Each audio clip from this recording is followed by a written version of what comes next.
ഒരു ചെറിയൊരു ലൈ detector system പോലെയാണല്ലേ ഇത് പ്രവർത്തിക്കുന്നത്? ഓക്കെ, അപ്പൊ നമുക്ക് വേണമെങ്കിൽ ഇത് ക്രൈം ബ്രാഞ്ചിലോട്ടൊക്കെ നമുക്ക് വേണമെങ്കിൽ കൊണ്ടുവരാവുന്നതേ ഉള്ളൂ. അതിന് നമ്മൾ സ്കാനിങ് ചെയ്യുമ്പോൾ അവരുടെ ഓറയെ കൊണ്ടുവന്നിട്ട് സ്കാനിങ് ചെയ്ത് കഴിയുമ്പോൾ ആ സ്കാനിങ്ങിലൂടെ നിങ്ങൾക്ക് ഇത്ര വർഷത്തിന് മുമ്പ് തന്നെ നിങ്ങൾക്ക് ഈ മറവി രോഗം, ഈ പ്രശ്നം ബാധിച്ചു തുടങ്ങിയെന്ന് കണ്ടുപിടിക്കാനായിട്ട് പറ്റും. അത് മറവി ഇന്നത്തെ കാലഘട്ടത്തിൽ നമ്മൾ കാണുന്ന ഒരു വലിയൊരു പ്രശ്നമാണ്. എല്ലാ പ്രായഭേദമന്യേ സ്വാഭാവികമായിട്ടും ഉണ്ടാവുന്ന ഒരു രോഗമായിട്ട് തന്നെ നമുക്ക് മറവിനെ കാണാം. ഇപ്പൊ ചെറിയ കുട്ടികൾ മുതൽ എല്ലാ വയസ്സായ അല്ലെങ്കിൽ മുതിർന്ന പ്രായമുള്ള ആൾക്കാർ വരെ നമുക്ക് മറവിയിൽ കാണാൻ സാധിക്കും. ഇപ്പൊ കുട്ടികളിലാണെങ്കിൽ ഇപ്പൊ പഠനത്തിനായിട്ട് അവർക്ക് പിന്നോക്കം നിൽക്കുന്നു, അവർക്ക് പഠിച്ച വസ്തുതകൾ ഓർമ്മ വരുന്നില്ല. അതുപോലെ തന്നെ കുറച്ചും കൂടി വലിയ കുട്ടികളായി കഴിഞ്ഞാൽ സ്ട്രെസ് ബാധിച്ചുകൊണ്ട് അവർക്ക് മറവി സംഭവിക്കുക, എക്സാമിന്റെ പ്രഷർ കാരണം കൊണ്ട് മറവി സംഭവിക്കുക. അതുപോലെ തന്നെ ഇപ്പൊ ഒരു ദമ്പതികളില് മറവി കാരണം കൊണ്ട് അവർ വരെ നിറയെ പ്രശ്നങ്ങളൊക്കെ ഉണ്ടാവുന്നതായിട്ട് നമുക്ക് കാണാം. അതുപോലെ തന്നെ പ്രായമായവരിൽ അൽഷിമേഴ്സ് പേഷ്യന്റ്, അതുപോലെ ഡിമെൻഷ്യ ഒക്കെ വരുന്ന വ്യക്തികൾക്ക് ഇപ്പോൾ മരുന്ന് അവർക്ക് കൊടുത്തിട്ടുണ്ടാവും, ഡോക്ടർ അൽഷിമേഴ്സ് പേഷ്യന്റ് കൊടുത്തിട്ടുണ്ടാവും. പക്ഷെ മറവി കാരണം കൊണ്ട് മറവിക്കുള്ള മരുന്ന് തന്നെ അവർ മറക്കുകയാണ്. അപ്പൊ അതിനൊക്കെ പല പ്രതിവിധികള് നമ്മള് മരുന്നൊക്കെ ആയിട്ടും നമുക്ക് കാണാനൊക്കെ കഴിയും. അപ്പൊ നമ്മുടെ ഹീലിംഗ് വഴി നമുക്ക് എന്തൊക്കെ രീതിയിലൊക്കെ അതിനുള്ള ചികിത്സകൾ ഉണ്ട്. അപ്പൊ അതിനെ പറ്റി ഒന്ന് വിശദീകരിക്കാം. ഒന്ന് മറവി എന്ന് പറഞ്ഞാൽ തന്നെ നമ്മൾക്ക് ഓർക്കാതിരിക്കാൻ കഴിയുന്നത് എന്തോ അതാണ് മറവി എന്ന് പറഞ്ഞാല്. അതായത് കുറച്ചു മുമ്പ് നമ്മൾ ചെയ്ത ഒരു പ്രവൃത്തി അല്ലെങ്കിൽ പറഞ്ഞ കാര്യങ്ങൾ അത് എന്താണോ അത് നമ്മൾക്ക് ഓർമ്മിച്ചെടുക്കാൻ പറ്റാത്ത അവസ്ഥയ്ക്കാണ് മറവി എന്ന് പറയുന്നത്. അപ്പൊ ഈ മറവികൾക്ക് ഇപ്പോൾ പലതരത്തിലുള്ള മെഡിസിൻസുകൾ കഴിക്കാറുണ്ട് ആളുകൾ. പക്ഷെ ആയുർവേദത്തിലാണ് കുറച്ചും കൂടെ ബെറ്റർ ആയിട്ടുള്ള മെഡിസിൻസ് ഉള്ളത്. പക്ഷെ അത് കഴിഞ്ഞാൽ നമ്മുടെ ഹീലിംഗ് പ്രോസസ്സിലൂടെ നമുക്ക് മറവിക്ക് തീർച്ചയായിട്ടും ഹീലിംഗിലൂടെ നമുക്കത് മാറ്റിയെടുക്കാനായിട്ട് സാധിക്കും. കാരണം എന്ന് പറഞ്ഞാൽ മറവിക്ക് നമ്മൾ മറ്റുള്ള ഒരു ഹീലിംഗ് പ്രോസസ്സ് പോലെയല്ല ശരിക്കും ചെയ്യുന്നത്. ഒരു 7 days ഒരു കോഴ്സ് ഹീലിംഗ് ആണ്. നമുക്ക് എല്ലാ അസുഖത്തിനും ഞാൻ പറയാറുണ്ട് ഒരു കോഴ്സ് ഹീലിംഗ് വേണ്ടി വരും. അത് ആ ചികിത്സയായിട്ട് ബന്ധപ്പെട്ട് നിൽക്കുന്ന പ്രശ്നത്തിന്റെ ഡെപ്ത് എന്താണോ, ആ പ്രശ്നം എന്താണോ അതിനനുസരിച്ച് ചിലപ്പോൾ 2 കോഴ്സ് 3 കോഴ്സ് 4 കോഴ്സൊക്കെ ചെയ്യേണ്ട വന്നേക്കാം. ഇപ്പൊ നമ്മൾ പറഞ്ഞു അൽഷിമേഴ്സ്, ഡെമൻഷ്യ ഒക്കെ വന്നിട്ടുള്ള പേഷ്യൻസിന് ഇപ്പൊ അവസാനത്തെ ഘട്ടങ്ങളാവുമ്പോ ഇപ്പൊ നമുക്ക് മരുന്ന് കൊണ്ടൊന്നും മാറില്ല, അടുത്ത ഘട്ടത്തിലോട്ട് പോവുക എന്നുള്ളതാണ് നമുക്ക് ചെയ്യാൻ പറ്റുന്നുള്ളൂ. ഇപ്പൊ നമുക്ക് ഇവരോട് ചെയ്യാൻ പറ്റുന്ന സംഭവം എന്താന്ന് വെച്ച് കഴിഞ്ഞാൽ അവരുടെ കാലം അളവ് കൂട്ടിക്കൊണ്ടുവരും അല്ലെ, നമുക്കതിന് ഒരു പ്രതിവിധി ഇല്ലാന്ന് തന്നെയാണ് പറയാ. അപ്പൊ നമ്മുടെ റേക്ക വഴി നമുക്ക് എന്തൊക്കെ മാറ്റങ്ങൾ അല്ലെങ്കിൽ എന്തൊക്കെ സാഹചര്യങ്ങൾ അതിലേക്ക് കൊണ്ടുവരാൻ സാധിക്കും? അപ്പോൾ അത് പറയുകയാണെങ്കിൽ ഇപ്പോൾ പ്രായമുള്ള ഒരാളുകളെയൊക്കെ സംബന്ധിച്ച് പറഞ്ഞു കഴിഞ്ഞാൽ ചിലപ്പോൾ നമ്മൾ ഈ ഹീലിങ്ങിനൊക്കെ സമ്മതിക്കാതിരിക്കുന്ന ഒരു അവസ്ഥയുണ്ടാവും. അപ്പൊ അതിന് ചില സിദ്ധ വൈദ്യത്തിന്റെ ചില മെഡിസിൻസുകൾ ഞാൻ റേക്കി എനർജി കൊടുത്തിട്ട് പ്രോഗ്രാം ചെയ്തുകൊണ്ട് അത് നമ്മൾ അവർക്ക് കൊടുക്കുമ്പോൾ അവർ നിത്യം അത് ഉപയോഗിക്കണം. ഞാൻ പറയുന്ന രീതിയിൽ ഉപയോഗിച്ച് വരികയാണെങ്കിൽ നല്ല റിസൾട്ട് അവർക്ക് ഉണ്ടാക്കിയെടുക്കാനായിട്ട് സാധിക്കും. പിന്നെ ചില ടെക്നിക്കുകൾ നമ്മൾ അവർക്ക് പറഞ്ഞു കൊടുക്കും. ചില റെമഡീസ് ഉണ്ട്, ചില കാര്യങ്ങൾ എങ്ങനെയാണ് മറവിയെ നമ്മൾ അത് ഇല്ലാതെ ആക്കാൻ അതിലൊരു പോസിറ്റീവായിട്ട് കൊണ്ടുവരണം. ചില ടെക്നിക്കുകളും കൂടെ അതിനകത്ത് കൊടുക്കണം. വെറുതെ എനർജി കൊടുത്തുകൊണ്ട് മാത്രം കാര്യമില്ല. അതങ്ങനെയാണ് അതിന് മറവിയുടെ ഒരു പ്രശ്നത്തിന് അങ്ങനെ ചില കാര്യങ്ങളും കൂടെ ചെയ്തുകൊണ്ടാണ് അത്തരം കാര്യങ്ങൾ നമ്മൾ മാറ്റി കൊടുത്തുകൊണ്ടിരിക്കുന്നത് നിലവിൽ. ഓക്കെ സാർ, അപ്പൊ പറഞ്ഞു ടെക്നിക്കുകൾ ഉണ്ട്, അതുപോലെ തന്നെ എക്സസൈസുകൾ അങ്ങനെ വല്ലതും അതിന്റെ അനുബന്ധിച്ച് ഉണ്ടാവും? ഇല്ല, അങ്ങനെയുള്ളതല്ല. സൈഡ് എഫക്റ്റുകളല്ലേ ഉദ്ദേശിക്കുന്നത്? അതെ, എക്സസൈസ് നമുക്ക് ചെയ്യാം. എക്സസൈസ് ചെറിയ പക്ഷെ പ്രായമുള്ള ആളുകളോട് എക്സസൈസ് ചെയ്യാൻ പറഞ്ഞാൽ അവർ ചെയ്യുമോ? ഇല്ല.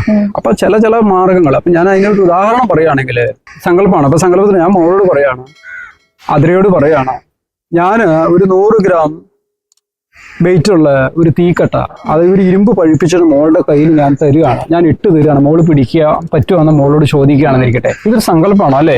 മോൾ എന്ത് പറയും? ശരി ഞാൻ പിടിക്കാന്ന് പറയും. സങ്കല്പം ആയതുകൊണ്ട് പിടിക്കും. അതല്ല യാഥാർത്ഥ്യമാണെങ്കിൽ പിടിക്കാൻ കഴിയോ? കാരണം ചുട്ടുപൊള്ളും.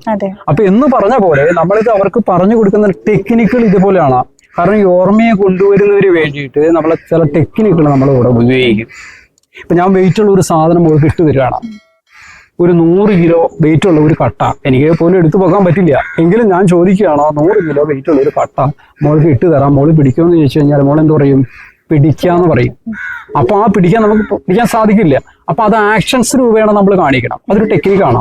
ഞാനിങ്ങനെ ഇട്ട് തരുന്നു, അപ്പൊ മോൾ ആ വെയിറ്റ് നമുക്ക് താങ്ങാൻ പറ്റണില്ല അല്ലേ? 10 കിലോ വെയിറ്റ് ആണെങ്കിലും ആ 10 കിലോ നമുക്ക് ഇട്ട് തരുമ്പോൾ താങ്ങാൻ പറ്റില്ല. അപ്പൊ അത് ആക്ഷനിലൂടെ നമ്മൾ കാണിക്കണം.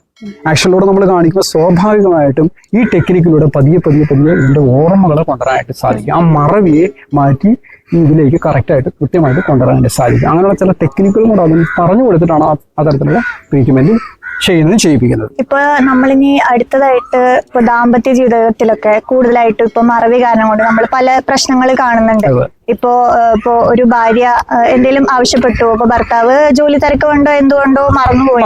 അപ്പൊ അതുകൊണ്ട് അവര് ഭർത്താവ് തിരിച്ചു വന്ന നേരത്ത് ഭാര്യനെ അത് വല്ലാണ്ട് എഫക്ട് ചെയ്യുന്നു. ഭാര്യ പക്ഷെ തുറന്നു പറയുന്നില്ല. അത് അവര് തമ്മിൽ ഒരു കണക്ഷൻ വിട്ടുപോകുന്നു. അങ്ങനെയൊക്കെ നമുക്ക് ഇന്നത്തെ ജീവിതത്തിൽ കുറെ കാണാൻ കഴിയും. അപ്പൊ അതിനൊക്കെ നമുക്ക് എങ്ങനെയാണ് അതെല്ലാം ഇത് തന്നെയാണ്. അതിൽ ചിലത് നമ്മള് ഒരാളുടെ ചില പ്രശ്നത്തിന്റെ സ്കാനിങ് നോക്കുന്ന ഒരു സിസ്റ്റമുണ്ട്. ഈ മറവി എവിടെ വെച്ച് എങ്ങനെ സ്റ്റാർട്ട് ചെയ്തു, എപ്പോഴും മറവി മാത്രമല്ല ഏതൊരു രോഗമാണെങ്കിലും ഒരു പ്രശ്നമാണെങ്കിലും അതിന്റെ സ്റ്റാർട്ടിങ് സ്റ്റേജിനെ കണ്ടുപിടിക്കുക.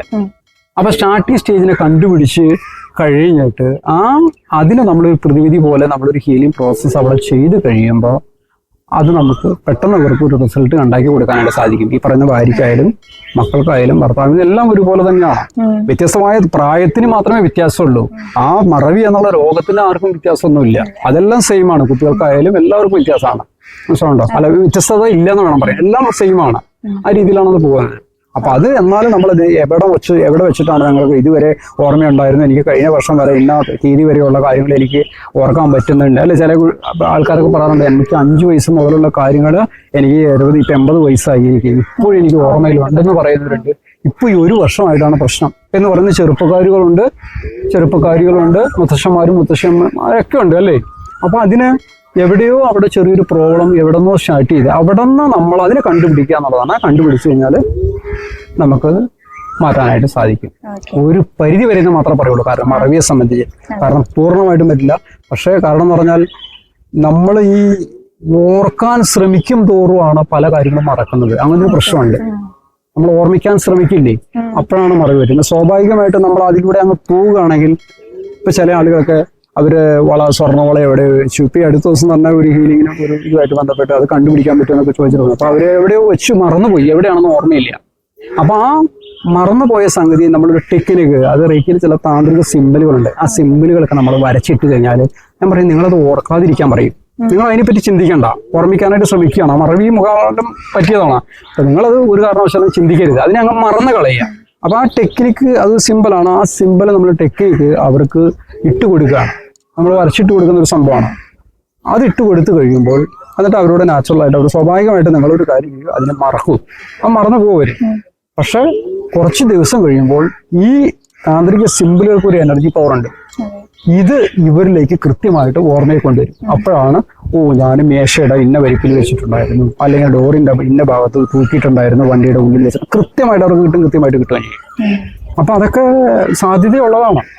അപ്പൊ തള്ളിക്കളയാൻ പറ്റില്ല. അപ്പൊ ഇത്തരം ചികിത്സകളൊക്കെ നമുക്ക് അതിന് ഗുണപരമായിട്ട് വന്ന് ഭവിച്ചിട്ടുണ്ട്. അനുഭവസ്ഥരും ഇഷ്ടം പോലെയുണ്ട്. ഇപ്പൊ നമ്മുടെ നിലവിലുള്ള ആപ്റ്റിറ്റ്യൂഡ് ടെസ്റ്റ് പോലെയാണ് ഇപ്പൊ സാർ പറഞ്ഞു മറവിക്കുള്ള സ്കാനിങ് സാർ ചെയ്തു വരുന്നു എന്ന് പറഞ്ഞത്.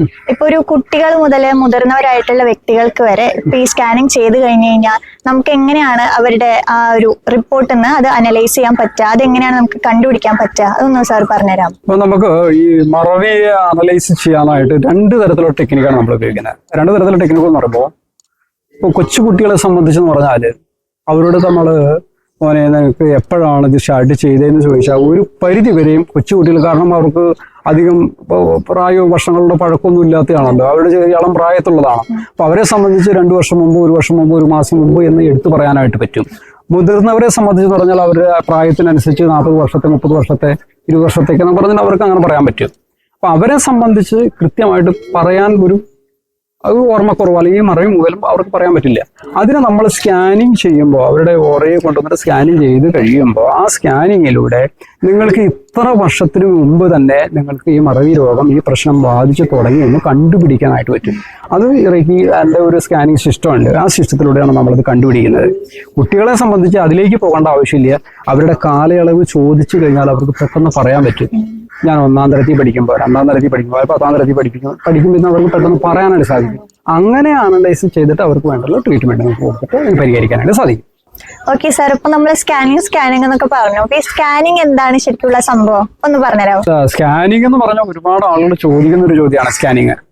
സ്കാനിങ് എന്ന് പറയുമ്പോൾ നമ്മൾ ധരിക്കുന്ന പോലെ എക്സ്റേ സ്കാനിങ് ഉണ്ട്, അതല്ലാതെ ഇപ്പൊ മോഡേൺ ഒരുപാട് തരത്തിലുള്ള സ്കാനിങ് ഉണ്ടല്ലോ, അൾട്രാ സൗണ്ട് സ്കാനിങ്. ആ സ്കാനിങ് ഒന്നുമല്ല, നമ്മുടെ ഒരു പെൻഡുലം ഉപയോഗിച്ചുകൊണ്ടുള്ള സ്കാനിങ് ആണ്. അപ്പൊ ഒരു മനുഷ്യന്റെ ശാരീരികമായിട്ടുള്ള തലത്തിലെ മാനസികമായിട്ടുള്ള തലങ്ങളിലെ ഈ ചക്രകളെ ബേസ് ചെയ്തിട്ടാണ് സ്കാനിങ് ചെയ്യുന്നത്. അത് ഒരു ചക്ര ഡൗൺ ആയിരിക്കുമ്പോഴാണ്, അല്ലെങ്കിൽ അത് ബാലൻസ്ഡ് ആയിട്ട് അല്ലാതിരിക്കുന്ന സമയത്താണ് അവർ രോഗങ്ങളും പ്രശ്നങ്ങളും ഉണ്ടാകുന്നത്. ഞാൻ പറഞ്ഞു ശാരീരിക, മാനസിക, വൈകാരിക, സാമ്പത്തിക തലങ്ങളിലെ ആത്മീയ തലങ്ങളിൽ എല്ലാ പ്രശ്നങ്ങളും ഈ ചക്ര ബേസ് ചെയ്തിട്ടാണ്. അപ്പൊ ഇത് നമ്മളതൊരു ആ ആളുടെ ഒരു ഫോട്ടോ എടുത്തിട്ടാണ്, ഒരു ഫുൾ ഫേസ് ഫോട്ടോ എടുക്കാൻ പറയും, ബാക്കും ഫ്രണ്ടും വേണം. അത് എടുത്തതിന് ശേഷം അതിലേക്ക് നമ്മൾ ഒരു പ്രത്യേക എനർജി സിമ്പിളുകളൊക്കെ കൊടുത്തിട്ട് അതിലേക്ക് കണക്ട് ചെയ്യിപ്പിച്ചിട്ട് ഈ പെൻഡുലുമായിട്ട് കണക്ട് ചെയ്തിട്ട് ഞാൻ ചില ചോദ്യങ്ങൾ ഉന്നയിക്കും. ആ ചോദ്യങ്ങൾക്കനുസരിച്ച് റിസൾട്ട് അതിനകത്ത് കാണിക്കും. നമ്മൾ ആർക്കും പറഞ്ഞ് വിശദീകരിച്ചു കൊടുക്കേണ്ട സംഭവമല്ല, അത് നമ്മളിന് മാത്രമുള്ളത്. പെട്ടെന്ന് ആർക്കും അങ്ങനെ പഠിപ്പിച്ചു കൊടുക്കുന്നുണ്ട്, ആവശ്യക്കാർ പഠിപ്പിച്ചു കൊടുക്കുന്നുണ്ട്. അപ്പൊ അത്തരത്തിലൂടെ ആ ടെക്നിക്ക് നമ്മൾ ചെയ്ത് കഴിയുമ്പോൾ ആ പ്രോബ്ലംസ് അവർക്ക് അറിയാതെ കിടക്കുന്ന, അവർക്ക് പറയാൻ പറ്റാത്ത കാര്യങ്ങൾ, അപ്പൊ അവരുടെ ശരീരത്തിൽ ഒരു ഭാഗത്ത് പെയിൻ ഉണ്ടെന്ന് വിചാരിച്ചു, ആ പെയിൻ ആണെങ്കിൽ ആ പെയിൻ ഇന്ന ഭാഗത്താണ് പെയിൻ എന്ന് നമുക്ക് കണ്ടുപിടിക്കാൻ പറ്റും. ഇയാൾക്ക് ഒരു മാനസിക പ്രശ്നമാണെന്ന് കണ്ടുപിടിക്കാൻ പറ്റും. ഇയാൾക്ക് ഒരു ദോഷപരമായിട്ടൊരു പ്രവൃത്തി ആരെങ്കിലും ചെയ്തിട്ടാണ് ഇയാൾ വഴിതെറ്റി നടക്കുന്നതെങ്കിൽ ആ പ്രശ്നം നമുക്ക് കണ്ടുപിടിക്കാൻ പറ്റും. അതെല്ലാം ഈ സ്കാനിങ്ങിലൂടെ കണ്ടെത്താനായിട്ട് സാധിക്കും. അത് ഈ പെൻഡുലമാണ് അതിനകത്ത് ഉപയോഗിക്കുന്നത്. പല ആൾക്കാരും പല തരത്തിലുള്ള സ്കാനറുകൾ ഉപയോഗിക്കാറുണ്ട്. ഞാൻ പെൻഡുലാണ് ഉപയോഗിക്കുന്നത്. അതിനകത്തൊരു പ്രോഗ്രാമിംഗ് സിസ്റ്റം ഉണ്ട്, അത് വെച്ചിട്ടാണ് അത് കണക്ട് ചെയ്യിപ്പിക്കുന്നത്. സാർ, ഇപ്പൊ ഈ പെൻഡുലം കൊണ്ട് എന്താണ് ശരിക്കും നമ്മള് വ്യക്തമാക്കാമോ ഒന്ന്? പെൻഡുലം എന്ന് പറഞ്ഞാല് പെൻഡുലം പലതരത്തിലുള്ള, പണ്ടുകാലം മുതലേ ഉണ്ട് പെൻഡുലം. നമ്മളെ കിണർ കുഴിക്കാൻ വേണ്ടിയിട്ട് സ്ഥാനം കണ്ടെത്താനായിട്ട് പെൻഡുലം ഉപയോഗിച്ചിട്ടുണ്ട്. അതൊരു നൂലിൽ ഒരു കെട്ടിയ ഒരു ബ്രാസിന്റെയോ അല്ലെങ്കിൽ ക്രിസ്റ്റലിന്റെയോ പലതരം, ചില നെറ്റ്സുകൾ പോലും അങ്ങനെ ഉപയോഗിച്ച ചില ആളുകൾ രുദ്രാക്ഷം ഉപയോഗിച്ചിട്ട്, സ്വർണം ഉപയോഗിച്ചിട്ടൊക്കെ സ്കാൻ ചെയ്യാം. പക്ഷെ ഞാൻ ഉപയോഗിക്കുന്നത് അതൊരു ക്രിസ്റ്റലാണ്. അത് നമ്മള് ഒരു സ്വാഭാവികമായിട്ടും ഉള്ള നാച്ചുറൽ ക്രിസ്റ്റല്, ആ ക്രിസ്റ്റൽ ആണ് ഞാൻ പെൻഡുലായിട്ട് ഉപയോഗിക്കുന്നത്. അതിൽ നമ്മൾ എനർജി കൊടുത്തിട്ട് അതിനൊരു പ്രത്യേകത, അതിനോട് ചോദിച്ചു കഴിഞ്ഞാൽ കൃത്യമായിട്ട് അത് പറഞ്ഞു തരും. അതായത് ഒരു 95% തെറ്റാതെ നമുക്ക് കാണിച്ചു തരും. പിന്നെ വേറെ കാര്യമുണ്ട്, ഇത് ചില സംഗതികളൊക്കെ കണ്ടെത്തണമെങ്കിൽ അവരുടെ ചിന്തകളും പ്രോപ്പർ ആയിരിക്കണം, അല്ലെങ്കിൽ അത് ഫെയിലിയർ ആവും. ഒരു വ്യക്തിയോട് നിങ്ങളെ വലിയ കാര്യത്തെ പറ്റി ചിന്തിച്ചോളാൻ പറയും, ആ പ്രോപ്പറായിട്ട് ചിന്തകൾ കൊണ്ടുവന്നില്ലെങ്കിൽ ഈ പറയുന്നത്, അതായത് ഡൗട്ട് വരാൻ പാടില്ല. ഡൗട്ട് വന്നു കഴിഞ്ഞാൽ അത് കൺഫ്യൂഷൻ, ഈ പെൻഡുലത്തിന് കൺഫ്യൂഷൻ വരും. അപ്പൊ നമ്മൾ വർക്കാവില്ല. അപ്പൊ അതും എനിക്ക് പറയാൻ പറ്റും, നിങ്ങൾ ചിന്തിച്ചത് പ്രോപ്പറായിട്ടല്ലല്ലോ, ഇത് ഇടയ്ക്ക് വെച്ചിട്ട് ഇതായില്ലേ എന്ന് എനിക്ക് വരെ അങ്ങോട്ട് പറയാൻ പറ്റും. കാരണം അത് എക്സ്പീരിയൻസ് കൊണ്ടാണ്. അവരവിടെ വിഷ്വലൈസ് ചെയ്യുന്നു, അവരുടെ വിഷ്വലൈസ് നിങ്ങൾ ഇന്ന കാര്യങ്ങൾ ചിന്തിക്കാൻ ഞാൻ പറയുന്ന സമയത്ത് ഞാൻ ഈ പെൻഡുലുമായിട്ട് കണക്ട് ചെയ്തിട്ട് നമ്മൾ പറയും മാക്സിമം നിങ്ങൾ 1 മിനിറ്റ് എടുക്കൂ അല്ലെങ്കിൽ 1/2 മിനിറ്റ് എടുക്കൂ, ആ സമയം കൊണ്ട് നിങ്ങൾ ഇത് ചിന്തിച്ചോളണം എന്ന് ഞാൻ പറയുന്ന സമയത്ത് അവർക്ക് എന്തെങ്കിലും ബുദ്ധിമുട്ട് അവിടെ വന്നിട്ടുണ്ടെങ്കിൽ എനിക്കത് ഫീൽ ചെയ്യും. അപ്പൊ ഞാൻ അവരോട് പറയും, നിങ്ങൾ പ്രോപ്പറായിട്ടല്ലല്ലോ ചിന്തിച്ചത് എന്ന് പറയുമ്പോൾ കൃത്യമായിട്ട് എത്രയോ, ശരിക്കും പറയുകയാണെങ്കിൽ ഇന്ന് കൂടി അങ്ങനെ ഒരു സംഭവം ഉണ്ടായി. ഇന്ന് ഞാനൊരു വീട്ടിൽ പ്രോഗ്രാം ചെയ്യാൻ പോയപ്പോ ഇന്ന് ആ സ്ത്രീയോട് ഒരു സ്ത്രീയുടെ കാര്യം പറഞ്ഞു. അപ്പൊ അവരോട് പറഞ്ഞു ഞങ്ങൾ 3 കാര്യങ്ങൾ ചിന്തിച്ചോളൂ, നിങ്ങൾക്ക് ആവശ്യമായിട്ടുള്ള 3 കാര്യങ്ങൾ ചിന്തിക്കാൻ പറഞ്ഞു. അപ്പൊ ഒരെണ്ണം അവർ പ്രോപ്പറായിട്ടല്ല. അപ്പൊ ഞാനത് പറഞ്ഞു, നിങ്ങൾ ഇങ്ങനെ ചിന്തിച്ച ഇടയ്ക്ക് ഇങ്ങനെ വന്നില്ലേ എന്ന് പറഞ്ഞു. ശരിയാണെന്ന് പറഞ്ഞു. അപ്പൊ അതങ്ങനെ ഈ തരത്തിലുള്ള സിസ്റ്റത്തിലൂടെ കണ്ടെത്താനായിട്ട് സാധിക്കും. ഒരു ചെറിയൊരു ലൈ ഡിറ്റക്ടർ സിസ്റ്റം പോലെയാണല്ലേ ഇത് പ്രവർത്തിക്കുന്നത്? ഓക്കെ, അപ്പൊ നമുക്ക് വേണമെങ്കിൽ ഇത് ക്രൈം ബ്രാഞ്ചിലോട്ടൊക്കെ നമുക്ക് വേണമെങ്കിൽ കൊണ്ടുവരാവുന്നതേ ഉള്ളൂ അല്ലേ? ഓക്കെ സാർ, പിന്നെ എനിക്ക് ചോദിക്കാനുള്ള ഒരു ചോദ്യം എന്ന് പറഞ്ഞു കഴിഞ്ഞാൽ, ഇപ്പോ ഒരു ഫസ്റ്റ് പേഴ്സൺ ഒരു പ്രശ്നം ഉണ്ടായിരിക്കും, പക്ഷെ ആ ഒരു വ്യക്തിക്ക് മുന്നോട്ട് വരാൻ താല്പര്യം ഉണ്ടാവില്ല. ഇപ്പൊ പ്രത്യേകിച്ച് ഒരു സൈക്കാട്രിക് പേഷ്യൻസ് ഒക്കെ ആണെങ്കിൽ അവരോട് നിങ്ങൾക്ക് പ്രശ്നം ഉണ്ടെന്ന് പറഞ്ഞു കഴിഞ്ഞാൽ ചിലപ്പോൾ അവർ വയലന്റ് ആവും അല്ലെ, നമ്മൾ അടിക്കാനൊക്കെ വരുന്ന സാഹചര്യമൊക്കെ നമുക്ക് പലപ്പോഴും കാണാം. അപ്പൊ അങ്ങനത്തെ ഒരു വ്യക്തിക്ക് നമുക്ക് ഈ നമ്മുടെ ഒരു ഹോളിസ്റ്റിക് വേയില് നമുക്ക് പ്രാക്ടീസ് കൊടുക്കാൻ വേണ്ടിയിട്ട് ചിലപ്പോൾ 3ാമതൊരു വ്യക്തിയുടെയോ അല്ലെങ്കിൽ 2ാമതൊരു വ്യക്തിയുടെ ഒക്കെ ഒരു ആവശ്യം വരും. അപ്പൊ ഈ 1ാമത്തെ വ്യക്തിയിലേക്ക് എത്തിക്കാൻ വേണ്ടിയിട്ട് നമുക്ക് എന്തൊക്കെ ചെയ്യാൻ കഴിയുക, അതൊന്ന് പറഞ്ഞുതരാമോ? അതായത് ഒരു വ്യക്തി ആവശ്യപ്പെട്ടല്ല വരുന്നത്, അവർക്ക് മടിയുണ്ട്, അവരുടെ പ്രശ്നങ്ങൾ പരിഹരിക്കാൻ അവർക്ക് മടിയുണ്ട്. അപ്പൊ അതിന് തേർഡ് പാർട്ടിയുടെ ആവശ്യമുണ്ട് അല്ലേ? അതല്ലേ ഉദ്ദേശിക്കുന്നത്? അയാൾക്ക് സാധിക്കാത്ത ഒരു സംഗതി അയാൾ ഡയറക്റ്റ് ആയിട്ട് വരാതെ തേർഡ് പാർട്ടി മുഖേന നമുക്ക് കണ്ടെത്താനായിട്ട് സാധിക്കും. കണ്ടെത്തിയിട്ട് അതിന് ഹീലിംഗ് കൊടുക്കാൻ പറ്റും. അപ്പൊ ചെയ്യേണ്ട ഒരു സംഭവം എന്ന് പറഞ്ഞാൽ ഇപ്പൊ തേർഡ് പാർട്ടി ഇപ്പൊ ഭർത്താവിന്റെ കാര്യത്തിന് വേണ്ടി ഭാര്യ അല്ലേ മദ്യപിക്കുന്ന ഭർത്താവാണെങ്കിൽ അയാളുടെ വെള്ളമടി നിർത്തണം അല്ലെങ്കിൽ പൗവലി നിർത്തണം എന്ന് ആവശ്യപ്പെടുന്നവരുണ്ട്. അയാൾ ചീത്ത പറയുന്നു, ദേഷ്യപ്പെടുന്നു, തിരിച്ച് ഭാര്യ നിർനടപ്പ് നടക്കുന്നു, അനാവശ്യ വാക്കുകൾ ഉപയോഗിക്കുന്നു. അപ്പൊ ഭാര്യ പിടിച്ചാൽ വരില്ല, മകൾ പിടിച്ചാൽ വരില്ല എന്നൊക്കെ പറയുന്ന സമയത്ത് അപ്പോ ഈ തേർഡ് പാർട്ടിയുടെ ആവശ്യമുണ്ടല്ലോ, അവരാണല്ലോ ആവശ്യപ്പെടുന്നത്. ഒരു കുട്ടി മോശമായിട്ട് പോവുകയാണ്, അപ്പൊ ആ കുട്ടിയാണല്ലോ, ആ കുട്ടി നേരിട്ട് വരുന്നില്ലല്ലോ, അവൻ പറഞ്ഞനുസരിക്കില്ല, അവൻ പഠിക്കാനും മടിയുള്ള ഒരു പയ്യനാണ് എങ്കിൽ പറയാണ്, അമ്മ വിളിച്ചിട്ട് പറയണം അവനൊന്ന് ഹീൽ ചെയ്യണം എന്ന് പറയുമ്പോൾ ആ കുട്ടി ഇരിക്കില്ല എന്ന് പറയുമ്പോൾ അപ്പൊ നമ്മൾ തീർച്ചയായിട്ടും നമുക്ക് ചെയ്യാനായിട്ട് സാധിക്കും. പക്ഷെ ഹീലിങ്ങിലൂടെ, അത് ഡിസ്റ്റന്റ് ഹീലിങ്ങിലൂടെ അവർ ഉറങ്ങിക്കിടക്കുന്ന സമയത്താണ് നമ്മൾ അത്തരം ഹീലിംഗ് ചെയ്യുന്നത്.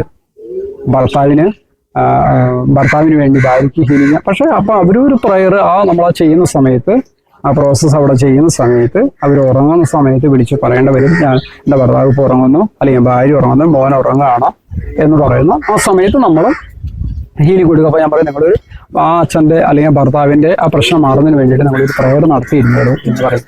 അപ്പൊ അങ്ങനെ എനർജി കൊടുക്കുമ്പോഴാണ് കണക്റ്റ് ആവുക, അല്ലെ കണക്റ്റ് ആവില്ല.